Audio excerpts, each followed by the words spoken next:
Hello नमस्कार। आज आप इस वीडियो में जानेंगे 10वीं क्लास के हिंदी के पाठ संख्या 2 20 के दांत, जो लिखा गया है नलिन बिलोचन शर्मा जी के द्वारा। यह एक कहानी है और इस कहानी से संबंधित जितने सारे महत्वपूर्ण प्रश्न हैं, विशेषकर जो पिछले वर्ष पूछे जा चुके हैं, उसका उत्तर, साथ ही साथ आप इसमें ये भी जानेंगे कि प्रश्न को हम एग्ज़ाम में कैसे बनाएंगे। साथ ही साथ आपको प्रश्न हम समझाने का भी प्रयास करेंगे, जिसके द्वारा आप कहानी को अगर आप पहले पढ़ चुके हैं तो आप का प्रिविजन भी कर पाएंगे। साथ ही साथ जो कहानी का मूल तत्व है उसे भी आप जान पाएंगे। तो विद्यार्थी, आपको ज्ञात है कि यह कहानी नलिन बिलोचन शर्मा जी के द्वारा लिखी गई है। यह पटना के बदरघाट के थे। यह कहानी है, इसमें इसका नायक एक मदन नाम का लड़का है, जो सेन साहब के घर में उसके पिताजी कार्य करते हैं और इनके पिताजी मदन के पिताजी का नाम गिरधर है। तो चलिए पहले प्रश्न के साथ हम शुरुआत करते हैं। पहला सवाल है विद्यार्थी, मैं तो खोखा को इंजीनियर बनाने जा रहा हूँ। पहला सवाल है, मैं खोखा को इंजीनियर बनाने जा रहा हूँ। यह कथन किसका है? मैं खोखा को इंजीनियर बनाने जा रहा हूँ, यह कथन है सेन साहब का। सेन साहब का कथन, यही वही सेन साहब है जिसके घर मदन का पिता गिरधर क्लर्क के काम करते थे। आपको ये जानकारी है अगर आप पहले कहानी पढ़ चुके हैं तो। दूसरा सवाल है विद्यार्थी, मदन के लिए क्या खाना मामूली बात थी? तो मदन के लिए मार खाना मामूली बात थी। सामान्यतः जो गरीब परिवार के बच्चे होते हैं वो उसके साथ इसी प्रकार का विशेषकर व्यवहार किया जाता है। मदन के लिए क्या खाना मामूली बात थी? दुत्कार की मार, प्यार, फटकार। तो इसका उत्तर क्या हो जाएगा? मार। कौन ज़्यादा इनको मारता था? तो मदन के पिताजी इनको ज़्यादा मारते थे छोटी छोटी बात को लेकर। बीच के दांत के लेखक कौन है? तो बीच के दांत के लेखक है नलिन बिलोचन शर्मा। इसका उत्तर ए हो जाएगा। देखिए विद्यार्थी, इसमें थोड़ा सी मैं स्लाइड करने में समस्याएं हो रही है, या थोड़ा सा आपको ऑड फीलिंग होगा आप इसे वीडियो को देखते हुए। स्वाभाविक है, कोई भी अच्छा काम करते समय थोड़ा सा ऑड फीलिंग होती ही है, जो आपको आगामी वर्षों में लाभ देगी। तो हम धैर्य बना के रखें और इसे देखें और इसे समझें भी।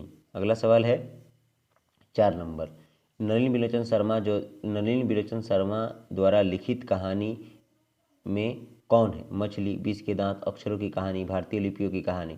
तो देखिए विद्यार्थी, इसमें मैं पूरा एक्सप्लेन कर रहा हूँ। 4 नंबर, ये तो मछली विनोद कुमार शुक्ल के द्वारा लिखी गई है, ठीक है। और ये अक्षरों की कहानी आप जो महाराष्ट्र के थे गुणाकर मूल्य, उनके द्वारा लिखी गई है। और भारतीय लिपियों की कहानी भी उनके द्वारा लिखी गई है। और ये 20 के दांत जो है, ये नलिन बिलोचन शर्मा के जी के द्वारा लिखी गई है। 4 का उत्तर क्या हो जाएगा? सी हो जाएगा। अगला सवाल है, सीमा, रजनी, आलो, शेफाली, आरती पांचों किसकी बहनें थी? तो ये पांचों बहनें थी खोखा की। किसकी बहनें थी विद्यार्थी? खोखा की। यही पांचों लड़कियां सेन साहब की पुत्रियां थी, ठीक है। सेन साहब खोखा को क्या बनाना चाहते थे? 6 नंबर सवाल, सेन साहब खोखा को डॉक्टर, अभिनेता, शिक्षक या इंजीनियर? तो इसका उत्तर हो जाएगा इंजीनियर।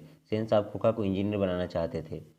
7 नंबर सवाल है, नलिन बिलोचन शर्मा का जन्म कब हुआ है? तो इनका जन्म हुआ है 1916 में। कहाँ हुआ था? पटना के बदरघाट में हुआ था, ठीक है। ये पटना यूनिवर्सिटी का प्रोफेसर भी रह चुके हैं। अगला है, खोखा के दांत किसने तोड़े? खोखा के दांत किसने तोड़ा?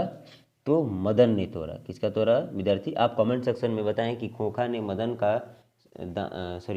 के दांत मदन ने क्यों तोड़ा? आखिर में क्या हो रही थी? सीधे आप बताइए कि वो कौन सा समय था जिसमें मदन ने खोखा का दांत तोड़ दिया। उस समय क्या कर रहा था, सीधे यही बता दीजिए। अगला सवाल है, जिसे मुझे मालूम चलेगा कि आप वीडियो पूरा देख रहे हैं। अगला सवाल है, 20 के दांत शीर्षक पाठ की विद्या क्या है? तो ये कहानी है। क्या है विद्यार्थी? कहानी है, ठीक है। अगला है, सेन साहब की कार की कीमत कितनी थी? तो सेन साहब की कार की कीमत थी 7,500। कितना था विद्यार्थी? 7,500। अगला है, सेन साहब की आंखों का तारा कौन था? तो सेन साहब की आंखों का तारा उनका पुत्र था खोखा। क्यों था? आंखों का तारा का मतलब प्यारा होना। जैसे देखिए, उनकी तो 5 पुत्रियां थी और खोखा सबसे लास्ट में हुआ था। उस समय खोखा का जन्म हुआ जब उनसे उम्मीद न की जा सकती थी कि अब इनका जन्म होने को है, खोखा होने वाला है। इसलिए वो अपने पिताजी के या अपने माता पिता या अपने परिवार वालों के लिए आंखों का तारा था। अगला है, मोटर का कोई खतरा हो सकता है तो किससे हो सकता है? खोखा से हो सकता है। किससे हो सकता है विद्यार्थी? खोखा से। ठीक है। अगला सवाल है, किसके अनुसार सेनों ने अपने सिद्धांतों को बदल दिया था? किसके अनुसार सेनों ने अपने सिद्धांतों को बदल दिया था? ये थोड़ा सा सवाल आपके लिए डिफिकल्ट साबित हो सकता है। तो खोखा के अनुसार इसका मतलब क्या हुआ? जो सेन परिवार था, जिसमें एक तो सेन दंपति थे, एक सेन साहब थे और उनकी पत्नी थे, और उनकी 5 पुत्रियाँ थी, और उनके खोखा था, नौकर चाकर थे। तो उनका देखिए, कोई भी परिवार है, आपका भी परिवार है, मेरा परिवार, या किसी भी परिवार, कोई किसी का भी परिवार है, तो उस परिवार का कोई ना कोई नियम है। ठीक है। कहीं से निमंत्रण आया तो कैसे जाएगा, कोई घर पर आया तो लोग उसके साथ कैसे व्यवहार करेंगे, आप कहीं जा रहे हैं तो किस प्रकार से व्यवहार करेंगे, कौन कौन से नियम कानून करेंगे, ऐसा है। तो ये सवाल यह है 13 नंबर कि किसके अनुसार उन लोगों ने अपने सिद्धांत को चेंज कर दिया था, अपने घर के सिद्धांत को चेंज कर दिया था, या अपने सिद्धांत चेंज कर दिए थे? तो किसके अनुसार? खोखा के अनुसार। उम्मीद है कि ये सवाल यहाँ तक आप समझ पाए होंगे या आप इसे याद रख पाएंगे। और अगला, चलिए हम लोग आगे बढ़ रहे हैं। विद्यार्थी सवाल है 14 नंबर कि ऐसे ही लड़के आगे चलकर गुंडे, चोर, डाकू बनते हैं। यह पंक्ति कहानी के किस पात्र से ली गई है? तो देखिए, यह पंक्ति कहानी के किस पात्र से ली गई है? यानी जो कहानी में पात्र है, जैसे मदन है, गिरधर है, खोखा है, सेन साहब है, तो ये पात्र कौन है? सेन साहब है। सेन साहब ने ही कहा है मदन की माँ से कि ऐसे ही बच्चे आगे चलकर चोर, गुंडे, डाकू बनते हैं। ठीक है। ये वो कथन किसका है? सेन साहब का है। अगला सवाल है, विष के दांत समाज के किस वर्ग की मानसिकता उजागर करती है? तो मध्यम वर्ग की। कौन सा विद्यार्थी? मध्यम वर्ग का या मध्य वर्ग का। अगला है, विष की कहानी कैसी कहानी है? तो एक बाल मनोवैज्ञानिक कहानी। मुझे बाल मनोविज्ञान से एक बात याद आया, या मनोवैज्ञानिक कहानी है, इसे बाल मनोवैज्ञानिक है। बाल मनोविज्ञान से मुझे बात याद आया, जब आप 8वीं क्लास में होंगे तो आपने ईदगाह कहानी जरूर पढ़ी होगी। ईदगाह में एक जो छोटा बच्चा होता है, हामिद उसका नाम होता है। इसमें बताया गया है उस कहानी में, अगर ये आप समझ लेते हैं तो ये भी कहानी आपको समझ में आने लगेगी। इस कहानी में बताया गया एक छोटा बच्चा जो गरीबी अवस्था में पला बड़ा है, वो अपने गार्जियन के प्रति किस प्रकार से सोच रखता है। बहुत अच्छा से प्रेमचंद साहब ने उसमें दिखाने का प्रयास किया है। कि 16 नंबर सवाल में भी विष के दांत की कहानी कैसी? एक बाल मनोवैज्ञानिक की कहानी है, जिसमें ये बताया गया है कि मदन का सोच कैसा है। ठीक है। साथ ही साथ सोच कैसा है, मतलब बचपन की। साथ ही साथ उसमें सेन साहब की विचारों के बारे में बताया गया है। और एक जो क्लर्क गिरधर लाल है, जो अपने मालिक के यहाँ काम करता है, उसके भी सोच को दिखाया गया कि उसके मालिक के प्रति किस प्रकार वो सोच रख रहा है। ठीक है। अगला है, सेन साहब की नई मोटर कार किस रंग की थी? तो ये थी आपकी काली कलर का, काला थी। ठीक है। अगला है, विष के दांत के पात्र कौन है? तो बहादुर, भगू, गिरधर। तो इसका उत्तर क्या हो जाएगा? इसका उत्तर हो जाएगा विद्यार्थी गिरधर। अगला है, खोखा खोखा है गिरधर लाल का पुत्र है, संतू साहब का पड़ोसी है, सोफर का है, सेन साहब का पुत्र है। इसका उत्तर आप जानते ही हैं, इसका उत्तर डी हो जाएगा। 20 नंबर सवाल है, सेन दंपति खोखा को क्या बनाना चाहते थे? सवाल रिपीट कर चुका है विद्यार्थी। इसका उत्तर हो जाएगा, आप दोबारा देख लीजिए, इंजीनियर।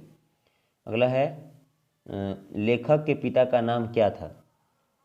लेखक के पिता का नाम था डॉक्टर रामावतार शर्मा। ठीक है। ये सब एग्जाम में आने की संभावना है। अगला है 22 नंबर सवाल, रनिल बिलोचन शर्मा जी की माता का नाम क्या था? तो इनकी माता का नाम था रत्नावती शर्मा। क्या नाम था? रत्नावती शर्मा। खोखा को ट्रेनिंग देने के लिए घर पर कौन आता था? तो देखिए, खोखा को ट्रेनिंग देने के लिए उनके फैक्ट्री में काम करने वाला, अर्थात सेन साहब के फैक्ट्री में काम करने वाला एक व्यक्ति आता था। वो पेशा से बरही था। क्या था? बरही था। मदन के पिता का नाम क्या था? तो मदन के पिता का नाम गिरधर था विद्यार्थी। क्या नाम था? गिरधर। Option B. 24 नंबर सवाल का ऑप्शन बी। 25 नंबर सवाल है, मदन ने कासू को कितने दांत तोड़े थे? तो आप तो बहुत अच्छा से जानते हैं, इसका उत्तर हो जाएगा 2 दांत तोड़ दिया था। सेन साहब के बेटा या खोखा का नाम क्या है? तो उसका नाम कासू था। क्या नाम था? खोखा कासू था। ठीक है। हंस किसकी जमात में शामिल होने के लिए ललक गया? तो यहाँ पर देखो विद्यार्थी, ये उस समय की बात है, इसका उत्तर हो जाएगा हंस। हंस किसकी जमात में शामिल होने के लिए ललक गया? तो बतख, कबूतर, कौवा या कोयल। देखिए ये कहानी को थोड़ा सा ये जो 27 नंबर सवाल है मैं आपको बता दे रहा हूँ। खोखा क्या कर सॉरी मदन अपने पड़ोसियों के बच्चों के साथ क्या बाहर खेल खेल रहा है, ठीक है। और उस दरमियान क्या होता है, कासू उस खेल के बीच चला जाता है या वहाँ जाता है, उसको भी खेलने की इच्छा होती है। इसलिए लेखक महोदय ने कहा, ये तो कासू तो थोड़ा अलग था, वो बाहर तो निकलता नहीं था अपने चार दीवारी से, और मदन गरीब बच्चों के साथ खेलता था। इसलिए लेखक महोदय ने कहा कि हंस कौवे की जमात में जाने के लिए चल पड़ा। यानी कौवा किसको कहा गया? जो मदन के ग्रुप के बच्चे थे उनको। और हंस किसको कहा गया? हंस कहा गया आपको कासू को, यानी खोखा को कहा गया। तो हंस किसकी जमात में शामिल होने के लिए लग गया? तो कौवे की जमात में, ठीक है। 28 नंबर सवाल है, नलिनी बिलोचन शर्मा का जन्म कहाँ हुआ था? तो शुरू में ही बताया था, पटना में हुआ था। गिरधर कौन था? तो गिरधर एक पेशे से क्या थे जी? किरानी थे, किरानी। इसी को अंग्रेजी में क्लर्क बोलते हैं। नलिनी बिलोचन शर्मा जी की मृत्यु कब हुई है? तो इनकी मृत्यु हुई 1961 में। विद्यार्थी उम्मीद है कि इसे आप समझ पाए होंगे। फिर आगामी वीडियो में हम अगले अध्याय का ऑब्जेक्टिव अपलोड करेंगे। आप बताइए आपको ये कैसा लगा, कोई इसमें कमी है या आप मेरे से और कुछ चाहते हैं तो आप कमेंट सेक्शन में बताएं। मेरे द्वारा ये छोटा सा प्रयास किया जा रहा है जो आपके आगामी आने वाली एग्ज़ाम के लिए बेहद लाभदायक साबित होगा। मैं ऐसा सोच रहा हूँ। Thank you.